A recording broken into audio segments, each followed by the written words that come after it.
whilst in London, we're of course going to pop by St Paul's Cathedral, which is going to be our visual image, if you like, for religions. But it can be beyond religions, because the spiritual belief systems as well, and traditions. But religions is the big thing, especially things like the Church of England or the Catholic Church.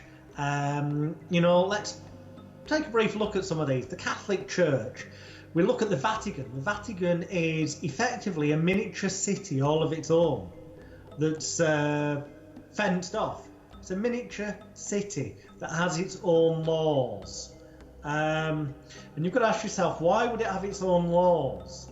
Well, in recent years, it becomes clear that there are probably, well, certainly from a coming to light point of view, more and more Catholic priests have come to light as being long-term abusers of children. And, unfortunately, on the one hand, this is probably linked in with what we spoke about elsewhere in the documentary, in this web series, of the Illuminati raping children to cause them trauma and fear, to compartmentalise the brains, create repressed memories, to create split parts, dissociative identities, multiple personalities, to literally create their own sex slaves or their own slaves. Out there's people who are conditioned. You've heard of JFK, and there's these conspiracy theories that someone was a mind control patsy who ended up looking as though he'd killed JFK. In truth, more and more evidence comes to light that it was probably a shot from a different gun, but someone was mind controlled to at the very least look as though they'd done it, and take the fall. And these things do go on. The Manchurian Candidate, the film, seems like science fiction, but actually is very real fact. Can people be mind controlled to do things they wouldn't normally do? I categorically say, as an experienced comedy stage hypnotist and serious clinical hypnotherapist, that yes, they can.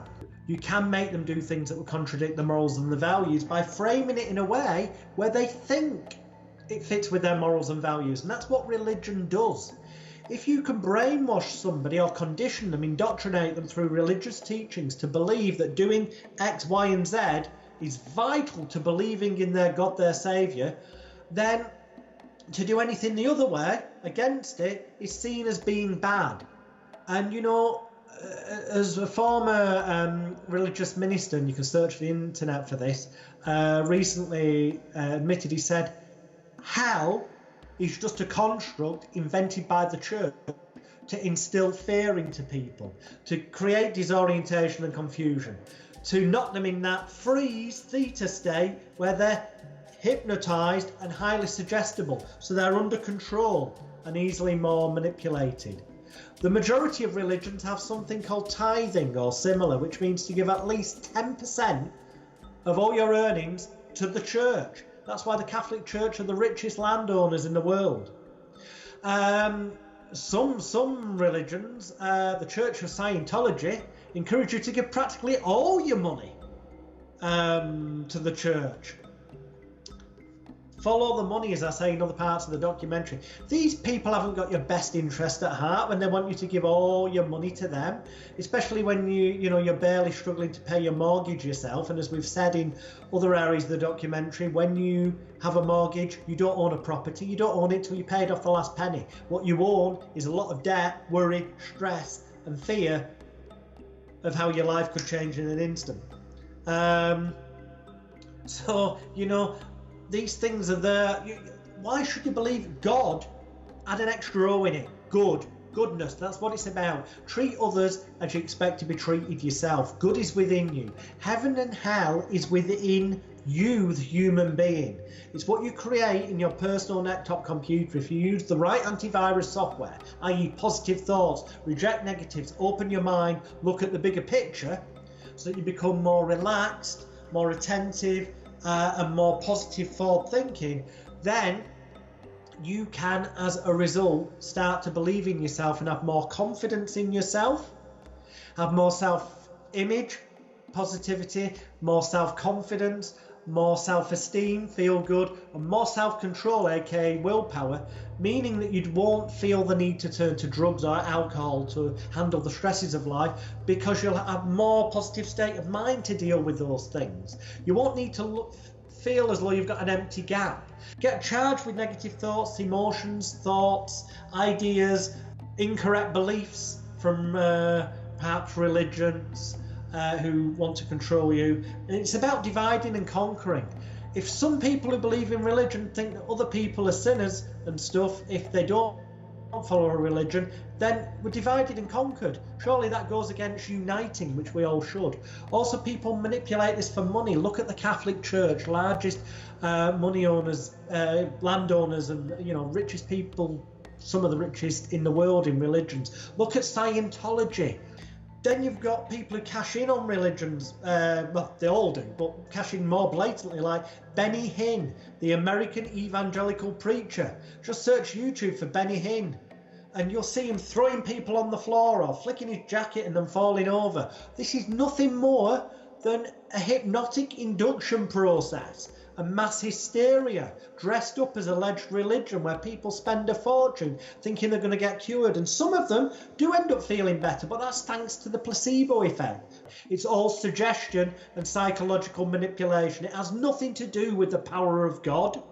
God exists only in the mind of the believer, in exactly the same way that hypnosis exists only in the mind of the believer. It's all suggestion and psychological manipulation, which, once understood, many people use negatively to control people, like religions, or indoctrination through education, or politics, or whatever. But some use it positively. Those people that want to heal people and set them free, which hopefully, and get people to open the mind and look at these things. More and more people are pulling away from religions, and what they're starting to realise is the only thing you should really believe in is yourself. The Lord's Prayer says, "Our Father, who art in heaven, hallowed be thy name." Our Father, your Father, from a psychological point of view, is your unconscious mind. It art in heaven. It's based in heaven. Heaven and hell are created by your own state of mind. If you're in a positive state of mind, situations that some people in life see as traumatic and stressful, you can bounce off as, well, it's a sign I'm alive and the world's good. It may not be perfect, but at least I'm alive. And then you can create heaven on earth around you, because you'll be seeing things through the filter of positivity, happiness, love, and gratitude, but without any fear. Because if you do something a little bit wrong, you're not going to go to hell, because hell exists only in your own mind. Focus on positive, do good. God is just, somebody got the spelling wrong. It should be G-O-O-D, good. Heaven is inside your mind when you allow it to be. You just need to believe in yourself.